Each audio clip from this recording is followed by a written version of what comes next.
जगातला सर्वात क्रूर कर्मा दहशतवादी समजला जाणारा ओसामा बिन लादेन सुद्धा इसिसचा संस्थापक अबू अल बक्र बगदादीला घाबरत होता।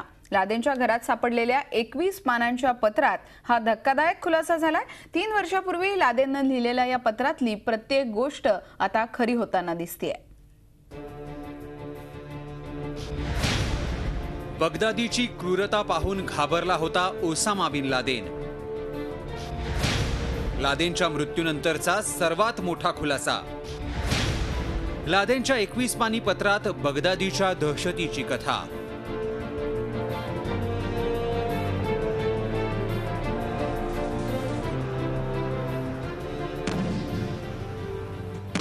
न्यूयॉर्कमध्ये वर्ल्ड ट्रेड सेंटरवर झालेला अल कायदाचा हल्ला हा आजवरचा सर्वात मोठा दहशतवादी हल्ला होता अशी तुमची समज असेल तर तुम्ही चुकताय। दहशतवादाच्या क्रूरतेची सर्वात मोठी कथा ही नाही। अमेरिकेकडून मारलं जाण्यापूर्वी ओसामा बिन लादेनला ही जाणीव झाली होती। मृत्यूचं तांडव रचणाऱ्या या खेळात त्याला शह देणारी संघटना निर्माण झाली आहे। या संघटनेचं नाव आहे इसिस। लादेनच्या मृत्यूनंतर त्याच्या घरात सापडलेल्या 21 पानांच्या पत्रात याचा खुलासा झालाय। लादेनने हे पत्र एका अधिकाऱ्याला 2011 मध्ये लिहिलं होतं, ज्यामध्ये इसिसच्या दहशतीचा उल्लेख होता। इसिसचे सदस्य हैवान आहेत। सामान्य नागरिकांची हत्या करण्यास ते जराही कचरत नाहीत। अल कायदानं इसिसला पाठिंबा दिला तर आमचं नुकसान होईल।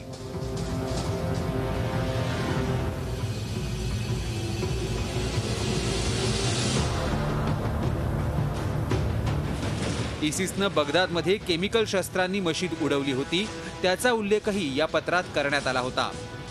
3 वर्षापूर्वी लिहिलेल्या या पत्रातली प्रत्येक गोष्ट आज खरी होतीये।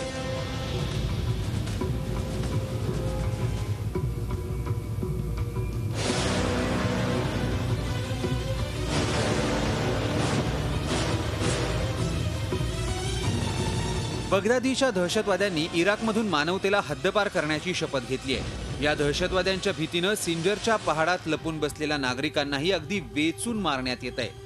अगदी लहान लहान मुलांनाही गोळ्या घालून ठार मारलं जात आहे। सिंजरच्या पहाडात मृतदेहांचा खच पडलाय। याच्या सभोवती इसिसचे शैतान जल्लोष करताय। उघड्यावर पडलेल्या या मृतदेहांची विटंबना दहशतवाद्यांकडून आणि जंगली जनावरांकडून करण्यात येते। इसिसच्या या दहशतवाद्यांनी 300 महिलांना बंधक बनवलंय। त्यांनी या सर्वांसोबत जबरदस्तीनं लग्न केलं असून त्यांच्यासोबत अमानवीय व्यवहार केला जातोय। बगदादीच्या ज्या दहशतवाद्यांचं जे चित्र आज जग पाहतंय त्याचा अंदाज लादेनला 3 वर्षांपूर्वीच आला होता।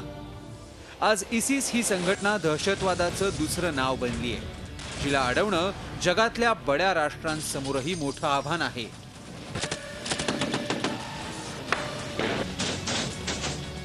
ब्युरो रिपोर्ट, झी मीडिया, नवी दिल्ली।